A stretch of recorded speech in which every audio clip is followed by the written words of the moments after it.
Welcome to What Women Want with Kareena Kapoor Khan, Season 5. Presented by Dabur Gulabri, co-powered by Philips Carmen Steamer and Max Life Insurance. वो कहते हैं ना, you have to be lost to find yourself truly. मेरी आज की guest की कहानी कुछ ऐसी ही है. She's quite often lapata, but she's found herself. And ladies and gentlemen, she has found herself in India's official entry to the Oscar nominations in the Best International Feature Film category. An ace director-producer and a dear friend, please welcome Hamari not so lapata, Kiran Rao. Yay! Yay, Kiran! Hi. Welcome to the show, What Women Want. No better guest than you to have you on this couch and chat about what women want. Thank you. So nice to be here. I know, so exciting. But first I have to know what was the reaction. Now, I mean, everyone's When I got to you, know, it was complete disbelief, honestly. In the beginning, I was like, not possible. What nonsense. I was genuinely, obviously, in my heart of hearts, really hoping. And, you know, every filmmaker wants to be India's entry to the Oscars. Right. But when it actually happened, it took me a minute for it to actually feel like the real truth. And then when I finally kind of accepted it, we were elated. So I think the story, I mean, it was a multi-starrer. There were, you know, so many different characters in the film, but everyone, sabki ek alag kahani thi. So how did you, get into it? How did you write the story? What was the first germ that came in? How did it happen? Lapata ladies, this time. So it actually began with a script that a guy called Biplab Goswami wrote called Two Brides. Okay. And actually the story itself was a really lovely, realistic story of two girls getting lost, one very sheltered, one who has dreams. But I felt in genre needed to be much more funny, had to have humor, satire. Yeah, to make it that it's kind of entertaining also. Yeah, it actually the swap itself is both like, full Hindi cinema and Shakespeare, mistaken identities, swap kind of thing. So I felt ripe with potential to make into a comedy. And so we brought on... It was emotional as well. Yeah. So we did have to work on that. The original story was a little bit more like sort of realistic art house cinema. And so we brought on this wonderful writer called Sneha Desai. Okay. She's an absolute cracker of a writer. She came on and transformed it. And we developed these characters. Jaya was very different in the original. There was no Manju Mai in the original. Also, one thing about the script is that I just feel like, it had a very different kind of an individuality, each character. Yeah, absolutely. You know, what I felt was that, like, one is, it gave us the opportunity to explore women's lives in very different ways. And you sat with the actors as well. Yeah, sat with the actors, sat with the writers. Because when I read the original, you had this pool character, but her arc was not as well defined, where she very subtly finds her, some sort of like an identity for herself within this marriage that she's happy to be in. And Jaya was like completely different in the original, and we wanted this character of a person who's ambitious, who's bright, and dreams are dashed. She finds this opportunity and decides that, why should I lose this opportunity? So those characters, though, of course, we had to develop, but there's so many others. And so one of the main characters that I was keen to bring in was a character like Manju Mai, who, you feel like you want one woman in this film who can prove that women can do things on their own, can live by their own rules, can look after themselves, be economically independent, Yeah, and also, I just feel so proud that, most people feel like, Indian cinema has all, the big super duper stars, and their films are going to, be blockbusters and, go on to make it to a global platform. And here we have our Kiran Rao representing us. Yeah. And a woman, I don't think I can feel prouder or is better, you know what I mean? I feel immensely proud and immensely honored, actually, Kareena, because, we're a country of so many films. So one, to be chosen amongst like 29 films that were in contention. And also to be representing women in general. We really... I feel our time came a long time ago, and I'm really happy to be there and, sort of flying our flag in many ways. It's really very exciting, very, very exciting. I feel like this is a film also that leaves you with a nice sense of India also. Absolutely. It's not showing him कि ऐसे, looking at it. We have our problems. Who doesn't, you Yeah, know? And yeah. but we're ready to face them. We're ready to look beyond them, look at solutions. And I feel like there's a sense of solidarity that this film has engendered with anyone who's watched it. Like anyone who's watched it comes up to me with such a sense of like optimism, warmth, empathy. Like I really feel like our films it gave you that feeling in the end. Yeah, that's what I'm Hope, hoping will everything. translate, because I do think that, you know, for all the issues that we deal with, there is the flip side. If we look for help, we find it. If we look for solidarity and support, we find it. Especially women, because we are constantly, you know, boxed within certain, you know, restrictions, like expectations, guilt of various kinds. You know, something that just makes you feel good about yourself or gives you the strength to, And this film, I think, somewhere gave women the strength, no? That it gives you that feeling. Yeah, it's amazing the kinds of responses I've had. And from people, women from very different parts of society. It's not just ki only multiplex watchers have loved it, you know? Yeah. Which is so nice. Yeah. I'm so happy. किरण, आपके चेहरे में of course Oscar की entry का glow है. So now our next segment is called Dabur Gulabri Glow and Low segment. So basically you have two placards, glow and low. So I'm going to give you situations and you just have to say whether it was a glow moment or a low moment. Okay. First one is when you get the perfect cast for a film. Of course. But of course. Even though it takes mehnat of 4 months. Mehnat, but it's actually the most fun part also. So definite glow. When celebrities get trolled for their personal life choices like surrogacy or adoption or divorce. Passing. Yeah. One shouldn't. Why? Like, I mean, you know, one is celebrities have their private lives and should be entitled to their privacy. But apart from that, it's great actually to be able to discuss these things because you're a celebrity, and then to get trolled for things like that is low. Is low. Great. When a stranger compliments your work with a note. Which I'm sure you've got now many for Lapata. I have. It's always nice. It's so lovely. I keep getting a lot of these beautiful notes on airlines. They give me like a cute little note and one cookie packet, and it's damn cute.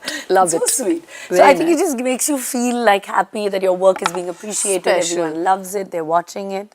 I think that's what don't we all work for a little, you know, that. Exactly. You work to be able to touch people and see that smile on their faces when they see you. It feels so special. I know now what stars feel like. Yeah, because you're a star. You get to direct a horror or an action film. Which one would you want to do? Oh, which would I want to do? I thought glow low. No, glow low first also. I think Glow. glow. You want to, na? Yeah, absolutely. But I horror? think horror more than I mean action also, but action plus horror would be even nicer. Like lots of exciting things happening together. It's just a genre that actually I don't know so well, so it interests me even more. I'm like The horror genre. Yeah, I'm very interested in it. Yeah. And I feel like it can be so metaphorical, like nice, like sort of allusions to things through these, you know, mysterious things happening. Maybe now you can write a horror film. Maybe I already am. Your success is attributed to Aamir Khan. Oh. Definite low. Definite low. Yeah. Why? Why should they do that? It's my script, my man. You work so hard, right? Yeah. You know, the thing is, I kind of feel it's natural because he's been a known force. for someone who does such quality work. Absolutely. So you'd attribute, and I do personally, I attribute a lot of my success in life to having a very supportive and a very bright partner who intellectually matches me, who supports everything I do. So definitely, personally, I can say that he has a lot of hand in my life, which is great. But for other people to sort of attribute anything that I do to him is always, and I think a lot of women are accustomed to having that happen to them. That if they, you know, have like such a big force behind them. But I mean, you've broken the mold and you've like proved yourself time and again with, you know, your film. So I think that, it's a definite low. Yeah. It's awful. You get a chance to act in a movie. Would you act? Oh my my God. Okay, so next we're going to see Kiran in like, I don't know, acting. You know, I used to act a lot in school. Really? At school and college, I was like always acting. In fact, theatre groups in, you know, like going to the Xavier's theatre, you know, Malhar mein, the theatre competition, I would represent my college, things like that. So I used to enjoy it, but back when I was in college, it was something I did for fun. The fact is that I like to act, but I don't know whether acting in a role would be as exciting for me, because as a director, I get to act all the parts. When I'm directing, Achha, you I act act all- you for know all- all of them. Like, I'll tell them exactly how I want it. So Oh it's so my much fun. God. I get to be Manju Mai, I get to be Chotu, I get to be, you know. So it's, I think we're so used to seeing you behind the scenes Yeah. that I've never really thought about like, okay, fine. yeah, you'll ask my actors. It's great for me because I'm able to tell them what I'm going for. Obviously, they'll do it in their own way. But you I'm- perform. But I perform for them. I perform, and I actually, though not film, but I think I'd love to do a play. Like wow, theatre, that's even tougher, yaar. No, it's much more fun. I mean, it's immediate. It's like that energy, that 2.5, 3 hours of a play. It's like being on some kind of high. I would do it someday. Wow, I mean, I didn't know this about you. So great, you did really well in this Okay, thank you. round. Full marks? Yes, full marks. Yeah. That's fine. But obviously, I need to ask you this, that, you know, you and Aamir obviously are co-parenting Azad. And I think that is, I mean, it has its own, you know, difficulties in its way. So how does that work? It's tricky in that he's a very, very busy father. Yeah. And honestly, even when we were married, I was doing a lot of the actual primary parenting. And, you know, once we got separated and then divorced, I think Aamir also sort of realized how much of that he would have to factor into his life, you know, because Yeah. when you were living together in one house, Somehow ho you jata hai just- somehow. yeah. But in order to kind of make time for Azad, it came as a much more conscious decision more recently. So I think now it's become much smoother, and Aamir is much more involved in that sense and conscious. And we have that sort of, luckily right now we are upstairs and downstairs, Yeah, but wherever we live, we won't be far away. And Azad is actually now, because he's older, enjoying his time with his dad a lot more. Yeah. So it's, I think, reached a place where it's really nice, you know, and Nice. I can feel like I can relax and leave Azad with Aamir, and only like Aamir knows work. nothing about school. Yeah. This is one of those. Yeah, he'll be like, हाँ, Is- चलते जाते? It's, I think, it's a majority of a dad's problem. na? Yeah, they're just clueless They're about, like, like- school ka mat bolna. I'll do whatever else. I'll take them on holidays. I'll do other things. Yeah. Amazing. But I think Aamir has been one person who's always, like you just mentioned, supported you professionally and personally. So I need to ask you, what is the one thing about Aamir that you love, hate, and just about tolerate? Oh. What I love about Aamir is, in some ways, once he likes something, he is entirely behind it. He's like 100% guy. You know, if doesn't like it, he's really honest. But if he likes something, he will really do his best for it, which I'm talking professionally, because you asked me, this question is in a professional context. I feel like that support that he gives you as a producer, I don't think anybody can give you. He's like literally one of the best people you can ever work with as a creative person. So love is that. Hate is his lack of, like, he takes his time. And with everything, he needs things to arrive at a place when he can take his decision in the right way. And that can be really frustrating, because he has 20 things, obviously, that he's doing. Yeah, that he's doing. And you will factor in the top 3 or 4, but time, like you're waiting on his time is the thing I really you're do like, not what are you doing? What are you thinking? Yeah. So he takes his time in things. Yeah. Even personally also, I think that it takes some time to Barely tolerate, I would like to say, what do I barely tolerate? Yeah. I'm sure that there's a list. You can say like 1, 2, 3. He can go off and lecture, like he'll give certain lamba lectures about things sometimes, and those I don't like much. Aamir. Yeah. Like, why are you saying this to me? Yeah, I mean, it's not quite mansplaining, but coming close. So that. Yeah. So the entire experience of being a single parent, like, how does it work? What do you feel?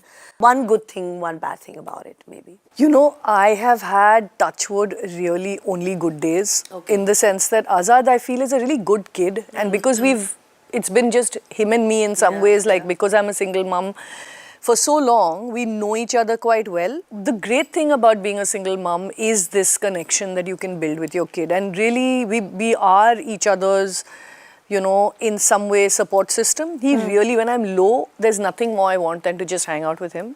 And I can tell him also, listen, I'm really feeling down. So he will, you know, he's very empathetic. He's a really good kid, touchwood like that. He's really a supportive kid. He's great, and he's got a really wicked sense of humor. He makes me laugh like crazy. So there are no bad days, as in like you don't find it difficult, or... I mean, I think the bad days are not... Also. Yeah, the single mom thing is the bad days are usually when you really want a break for yourself. And your co-parent cannot, for instance, because of his own schedule, do something. So luckily I have my parents who will step in and are really supportive, and they come and help. But those are the days when you know, miss the fact that I can't just, at no point can you actually completely switch off. I've realized mums just can never completely switch off until and they tend not to all the kids' life, which is not a good thing. You're a director, you have to constantly be in that. Yeah, and then you really, of course, we all, as you know, being a mum yourself, we have kids who also adapt to it and then begin to support you in that. Of course, they're very resilient. And honestly, it's great for them to have mums who, you know, demand the time for themselves, so they realize that, okay, they're not just here to look after me, but they're their own person, they have their own lives. And I think it's nice to have that. They understand that. The earlier the better. For everyone around. Exactly. It's more healthy. Yeah, I think how we raise our boys is critical, because I think that's one of the ways absolutely. the world will be nicer to women. You know, because of how women raise their and once sons. they see I feel they see working mothers, and when they see their mothers go off to work and how hard we, you know, work as well as, you know, our male counterparts, I think they tend to respect that so much more. Yeah. So I think it starts at home. Maybe, it does absolutely start at home. They say, na, children do as you do, not do as you say. If you allow people to disrespect you and they see that time and again, it's a kind of the kind of behavior they'll also emulate. But seeing strong women in their lives and seeing, you know, like you said, working women or women with just some sense of boundaries, self-respect, self-care, I think they also grow up like, you know, respecting women. What do you have to say about this whole Me Too thing, which has happened in the Malayalam film industry, and how are we taking steps to make sure that, you know, all of us in Bollywood and us actresses, directors, I mean, today we have assistant directors, female, art department, everywhere. For starters, I want to express full solidarity with women in Cinema Collective. What they did was landmark. They've really, you know, fought the long and hard fight for all of us. For everybody, And the Hema Committee report proves that we have a long way to go in terms of making working conditions on a film set safe. And I think as an industry, we need to first accept that there are big gaps, and we need to close those gaps when it comes to safety, it comes to just gender equity and parity and happy working conditions. And then we can make, you know, sort of guidelines, provisions, which I feel are very essential, because we keep talking about how we don't have enough women voices, women directors, women producers, women in positions of power, decision-making positions. And we can't do that unless we make this a welcoming space for women, you know, and women want to be in the industry. It's about time that we all, you know, kind of talked about guidelines it. Also, have certain guidelines, I mean, and producer. I think also beyond guidelines, I think as producers, as people who have in some way, you know, some amount of control over our filmmaking processes, we must take steps ourselves to make sure we have more women. Firstly, just include more women in your crew at every level. make it a 50% crew. Yeah. You know, this is something that I have decided to do going forward, is that Amazing. in actual hard numbers, we should follow through. Yeah, see it You know, through. why is it, oh, there's a sprinkling of women on your set. But if you actually go down the, you know, your long credits, they're 10%, less than 10% of your crew often. So why not raise that to 50% consciously? And secondly, create your ICCs, your internal complaints committees. Yes. Make sure you have those committees. They're well known to Every your big production crew. house should, I think. Everyone, it's mandated and it should be done. And make it like walk the talk as a producer, as a, you know, studio head, whatever it is, to say that, look, we will ensure that at least on our part we do the right thing. With the guild, we had taken those steps, created, you know, had workshops with producers, you know, basically talked about the guidelines that had been put in place. And I think that it's up to us to do it also. Yeah, it is. To and of lead course, it and do people it. Like, you know, if you have a voice and like you're speaking about it now Yeah. openly, and that's why this question was imperative for me to ask, so that, you know, people get to at least hear that more women can come and, you know, join, you know, your production house or, you know, different places. We need more of that. We absolutely do. We do. So now we're at the finale of our show. It's very quick and, you know, short and sweet. So amazing talking to you. So it's a segment which is AMA, where you get to ask me anything before you go. Ah, okay. Just one question. Just one question. Oh, tough. Yeah, Kiran's like, oh, Yeah, what do I ask her? you? If you had the option, I mean, of just doing anything in the world that you could do without not acting. Not acting. Yeah, what would that be? Like, you just, suppose you didn't, if you wanted to give up acting and just do anything else in life. I don't know. I think I would definitely be like a travel blogger. Oh, yeah? Somebody, like who would just be like writing all day about like travel, different cities, because I love traveling. I love going to different places. I would be writing about like, you know, different cities, about their food, about their wine, you know, just enjoying that part of life. Acha? Yeah. I think that would be nice. That would be fab. Because I like traveling. You like traveling. But you'd have to be a vlogger also. Yeah. Which is kind of like acting, huh, by the way. Is it? No. We're just blogging without that face. Acha, Huh? okay. Just do that. But thank you so much, Kiran, for coming. And Oscar speech ke liye ready ho jao. What else can I say? I wish you the best. Thank you. Thank Thanks you. so much. Thank you. Yay. Yay, we wanted to reach the Oscar. Thank you so much. Thank you. Yay. Thank you, Kiran. Yay. Bring it on. Let's go, guys. Let's go home, the bald man.